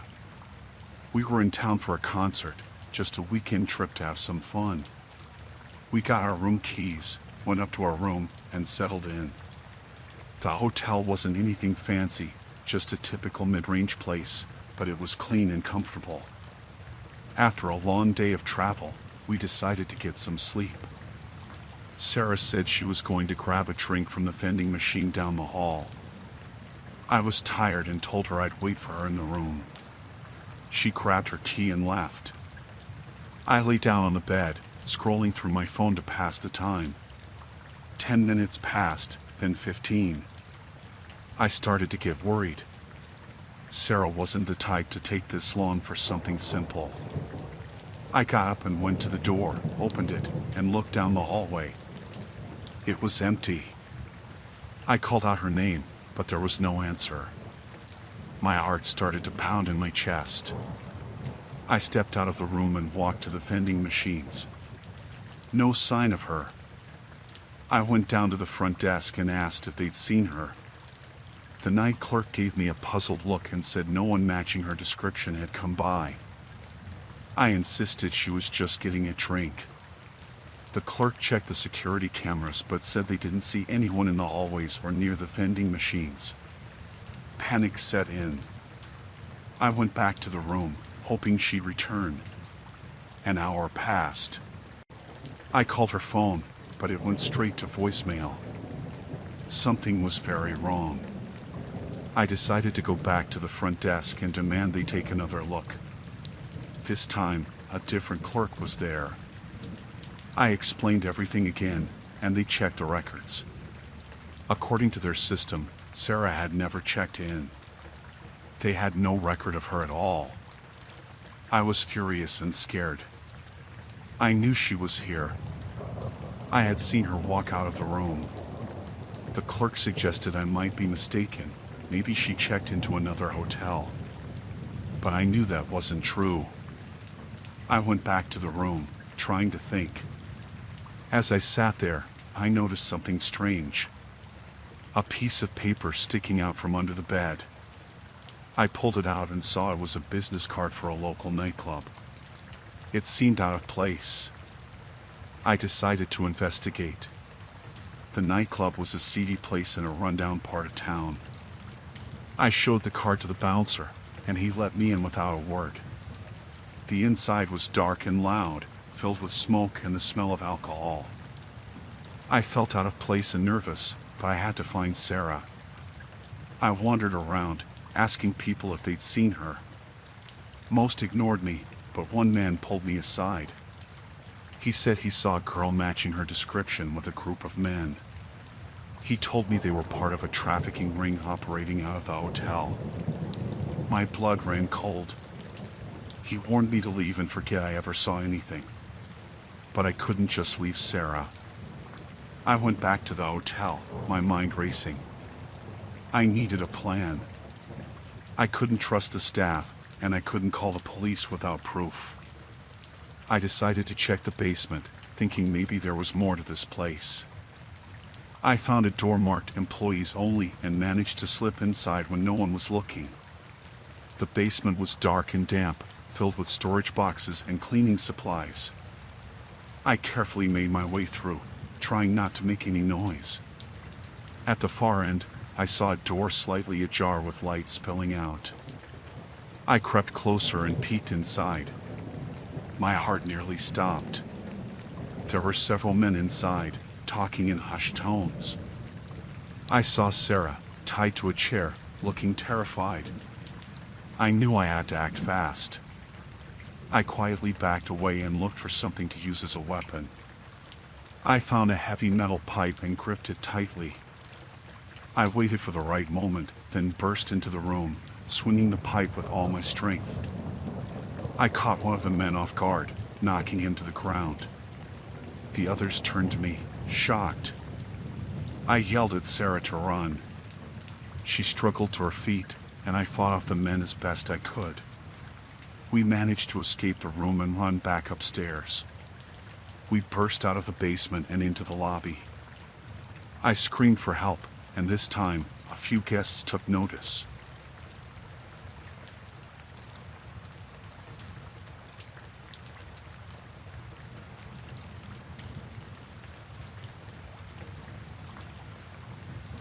I dropped my bags, took off my shoes, and collapsed on the bed. The room smelled a bit musty, and the sheets were scratchy, but I was too tired to care. I fell asleep almost immediately. When I woke up, something felt wrong. The room was different. It wasn't the same dingy room I remembered. The bed was in a different spot, the walls were a different color, and the musty smell was gone. I sat up, rubbing my eyes, trying to make sense of it. My bags were gone, and my shoes were missing. Panic started to set in. I got out of bed and looked around. There was no sign of my things anywhere. I checked the bathroom, but it was empty too. I felt a cold sweat forming on my forehead. How did I get here? Where were my things? I hurried out of the room and went to the front desk. The clerk looked up from his computer with a bored expression. I told him there had been a mistake, that I woke up in the wrong room and all my belongings were missing. He stared at me for a moment, then said he had no record of me ever staying in the original room. I felt my stomach drop. I insisted I had checked in last night, gave him my name and the room number. He checked the computer again and shook his head.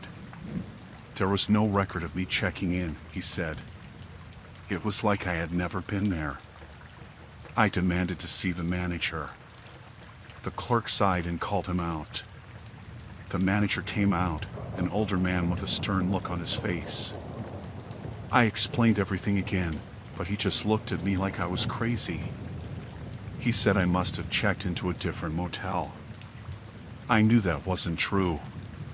Frustrated and scared, I asked if they had security cameras. The manager nodded and led me to the back office. He pulled up the footage from last night, and sure enough, there I was, checking in. But then the footage skipped. 1 minute I was at the front desk, the next I was gone. There was no footage of me walking to my room or anything after that.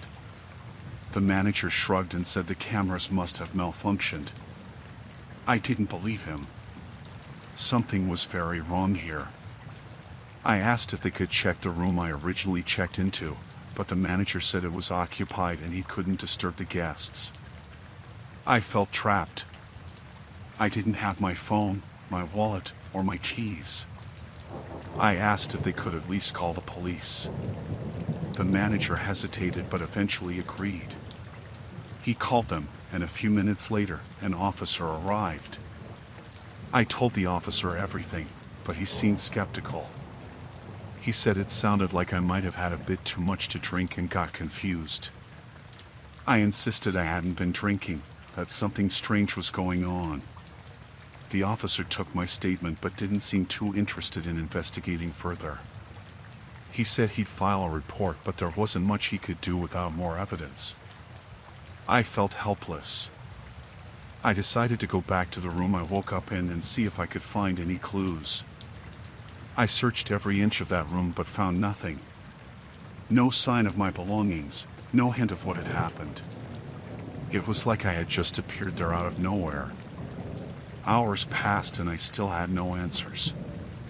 I was exhausted, scared, and completely at a loss. I decided to leave the motel and try to find a way home. I walked for what felt like miles until I found a diner. I went inside and asked to use their phone. I called a friend and explained what happened. He came to pick me up and I finally felt a bit of relief. We drove back to the motel, but by the time we got there, the place was closed. The sign was off and the doors were locked. I couldn't believe it. It was like the motel had just vanished. My friend tried to reassure me, but I couldn't shake the feeling that something terrible had happened. We drove back to his place and I crashed on his couch, my mind racing with unanswered questions. The next day, I went back to the motel, but it was still closed. I called the police again, but they said there was nothing they could do without more evidence. I felt like I was losing my mind. In the end, I never found out what happened that night.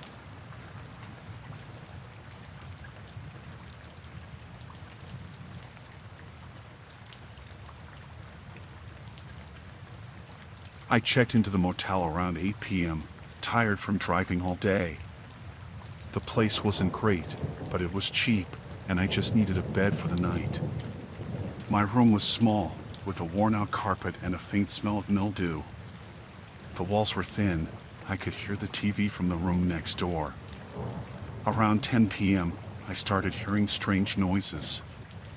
At first, I thought it was just the TV, but then I realized it was something else. It sounded like someone moving heavy things. I shrugged it off, thinking maybe the person next door was rearranging furniture or something. I tried to ignore it, but the noises kept getting louder. Around midnight, I heard the door next to mine open and close multiple times. I looked out my window and saw a man carrying heavy bags to his car. It was odd because the bags looked heavy, and he was making several trips. I wondered what he could be doing so late at night. Curiosity got the better of me. I decided to step outside and get a closer look. I stayed in the shadows, watching him load the bags into the trunk of his car. He looked around nervously, checking to see if anyone was watching. I felt a chill run down my spine. I went back to my room and tried to sleep, but I couldn't stop thinking about the man and the bags. Around 2 a.m., I heard more noises. This time, it sounded like something heavy being dragged across the floor. My heart raced as I pressed my ear to the wall, trying to figure out what was going on. I knew I shouldn't get involved, but I couldn't help it. I decided to investigate. I quietly left my room and crept down the hallway to the door of the room next to mine. The door was slightly ajar. I peeked inside and saw the man dragging a large, heavy bag across the floor. He was sweating and breathing heavily. I noticed a dark stain on the carpet and felt a surge of panic. I knew something was very wrong. I backed away, trying to stay quiet, but I must have made a noise because the man suddenly looked up and saw me. His eyes were cold and filled with anger. I ran back to my room and locked the door, my heart pounding. I grabbed my phone and called 911, whispering to the operator about what I had seen. The operator told me to stay on the line and wait for the police to arrive. A few minutes later, I heard a knock on my door. I froze, my mind racing. It was the man. He called out, saying he knew I was in there and that I had seen too much. He demanded I open the door. I stayed silent, hoping he would go away, but he started pounding on the door, shouting that he would break it down. I heard sirens in the distance and prayed the police would get there in time. The man continued to pound on the door, and I could hear the wood starting to splinter. I grabbed a chair and wedged it under the doorknob, trying to buy myself some time. The sirens grew louder, and I heard the sound of car doors slamming. The man stopped pounding and cursed under his breath. I heard him run down the hallway. A moment later, the police were at my door, telling me it was safe to come out. I opened the door, shaking with fear.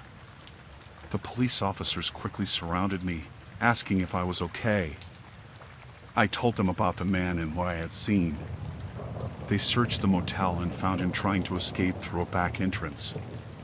He was arrested, and the police discovered the bags were filled with stolen goods from a series of burglaries in the area. I was shaken but relieved that the nightmare was over. The police took my statement and assured me that I had done the right thing by calling them. They moved me to a different room for the night, and I barely slept, still haunted by what had happened. The next morning, I checked out of the motel as soon as I could. I felt a sense of relief as I drove away, knowing that the man was in custody and that I was safe.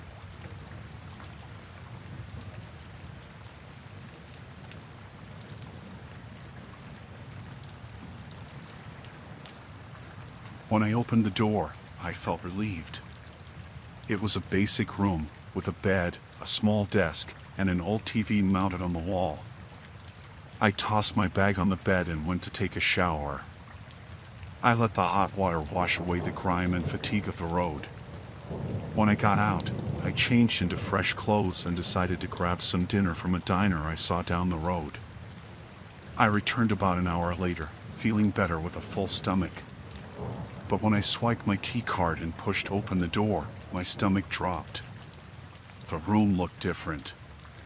My bag was gone, replaced by a leather suitcase and clothes that weren't mine strewn across the bed. I stood there for a moment, trying to make sense of it. Had I walked into the wrong room? I checked the door number 202. It was the right room. I went down to the front desk. The clerk, a tired-looking guy in his 50s, glanced up at me. "Can I help you?" "There's someone else's stuff in my room," I said, trying to keep my voice calm. He frowned and tapped on his computer. "What's your name?" Max Turner." "I checked in about 2 hours ago." He typed for a moment, then shook his head. "I don't have a Max Turner in the system." "Are you sure you checked in here?" I felt a surge of frustration. "Yes, I'm sure. I have the key card right here." I held it up. He glanced at it and shrugged. "That key card belongs to room 202, but it's registered to a Mr. Robert Klein. I don't have any record of a Max Turner." My heart started to race. This didn't make any sense. "Can you check again? Maybe there's been a mistake." He sighed and typed some more, then shook his head. "No mistake. You're not in the system." I stood there, feeling a mix of anger and confusion. "Well, can you at least tell me where my stuff is?" He shrugged again. "I'm sorry, sir. I don't know what to tell you. Maybe you should call the police if you think something's been stolen." I didn't like the idea of calling the police, but I didn't know what else to do. I went back to room 202 and knocked. No answer. I used the key card to open the door and stepped inside. The suitcase and clothes were still there, but there was no sign of my bag. I started searching the room, hoping to find some clue about what was going on. As I rummaged through the drawers, I heard footsteps in the hallway. I turned and saw a man standing in the doorway. He was tall, with dark hair and a serious expression. "What are you doing in my room?" he demanded. I felt a surge of fear. "This is my room," I said. "I checked in earlier, but now my stuff is gone and your stuff is here." He frowned and stepped closer. "I don't know what you're talking about. I've been here all day. You need to leave." I held up my hands. "Look, I don't want any trouble.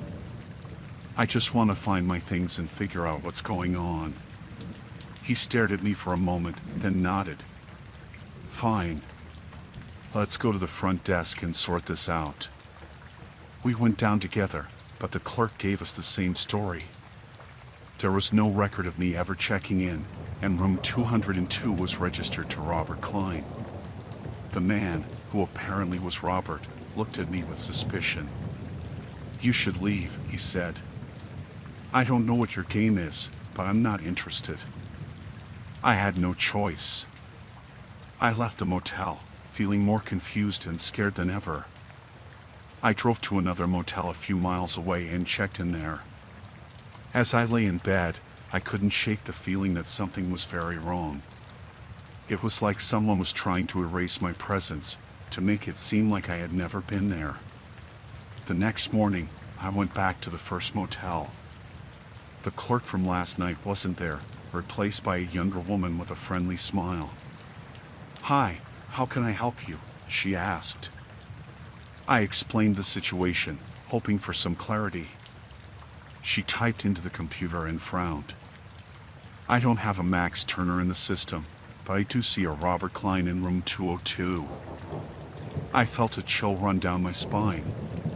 Can you tell me who checked in yesterday around 6 p.m.? She nodded and checked. According to this, Robert Klein checked in at 5:45 p.m. I felt a wave of frustration. That's not possible. I checked in at 6, and my stuff was in the room. She looked at me with concern. I'm sorry, sir. I don't know what to tell you. Maybe you should contact the police. I left the motel, my mind racing.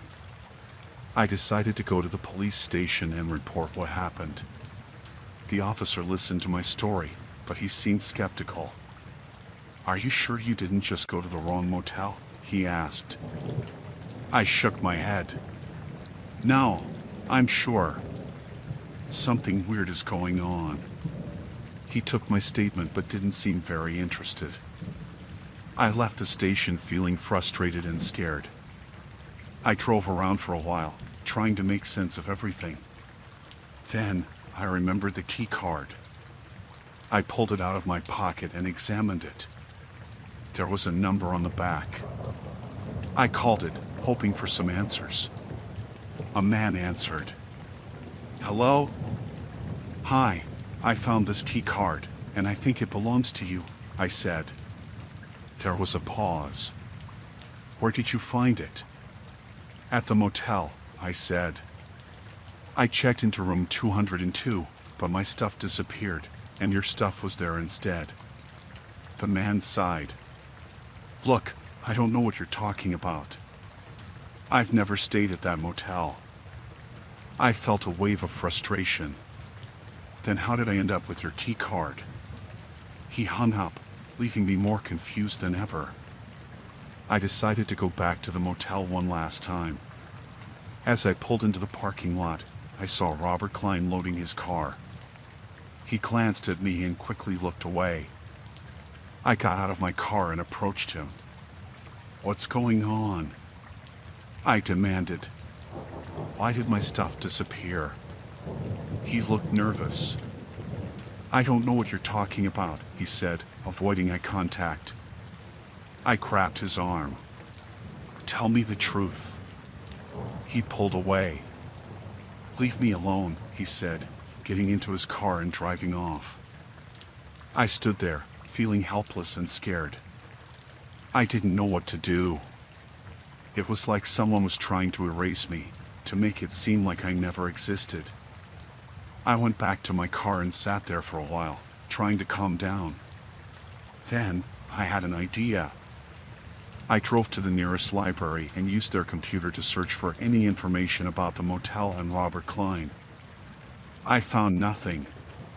It was like they didn't exist. I felt a sense of dread.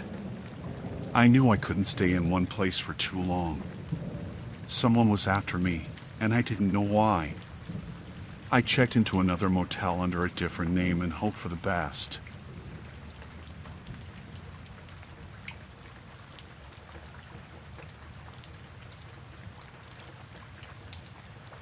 I decided to stay at the rundown motel on the edge of town for a few nights while covering a story on local crime. The place was cheap and unremarkable, exactly what I needed for a few days of reporting. It was clear from the start that the motel was worn out, flickering lights, peeling paint, and a distinct musty smell. But it was close to where I needed to be, so I didn't think much of it. The first night was uneventful. I spent most of it going through my notes and organizing interviews. By the second night, though, things started to get strange. I was working late, typing away on my laptop when I heard voices from the adjacent room. It wasn't unusual for a place like this, but the low, tense tone of the conversation caught my attention. I tried to ignore it, thinking it was just another argument or some loud guests. But then I heard something that made me sit up. There was mention of a shipment and pickup. The words sounded urgent, almost like a deal was about to go down. My curiosity got the better of me, and I decided to investigate. I peered through the peephole but saw nothing. I then crept to the window and looked outside. I saw a couple of unmarked cars parked nearby, and several people moving in and out of the room next to mine. I couldn't see much more, so I decided to step outside and investigate from a safer distance. As I walked toward the cars, I saw a man in a suit talking to two other men who looked out of place in the neighborhood. My instincts told me something was off, but I tried to stay calm and blend into the background. Just then, I saw a couple of large duffel bags being unloaded from one of the cars. I was about to turn back when I noticed a figure watching me from the corner of the building. It was a tall man in a dark coat. I froze. He looked right at me and then nodded towards the door of the room next to mine. I knew I had been spotted. My heart raced as I turned to head back to my room, but the man was already moving toward me. I made it back to my room and locked the door, trying to keep my breathing steady. I pulled out my phone and dialed 911, but as I was about to speak, a loud knock came from the door. I jumped and looked through the peephole. It was the man from outside, looking directly at me. Panic set in. I hung up the phone and backed away from the door. The knock turned into banging, and I heard muffled voices demanding I open up. I knew they were after me now. I grabbed my laptop and phone and tried to find another exit, but the only other door led to a stairwell that might be a trap. I listened carefully and heard sirens approaching. The noise outside escalated as police cars arrived and officers began shouting. It sounded like a full-scale operation was unfolding. I realized the man from earlier must have been part of the criminal operation and that the whole scene was much bigger than I had thought. The banging at my door stopped. I peeked through the peephole again and saw that the man was gone. I quickly made my way to the back exit, which was a small, poorly lit alley. I could see officers and criminals in a standoff from a distance. I needed to get out of there before things got even worse. I darted down the alley, staying close to the walls, and made my way to a nearby street where I could call for a ride. My hands were shaking as I waited for the car to arrive. When it finally did, I got in and directed the driver to a safer part of town. Once I was in a safer place, I reached out to my editor and briefed them on everything that happened. The situation was chaotic, but it was clear I had narrowly avoided a dangerous encounter. The police later confirmed that they had arrested several people involved in the operation, and it was a major bust.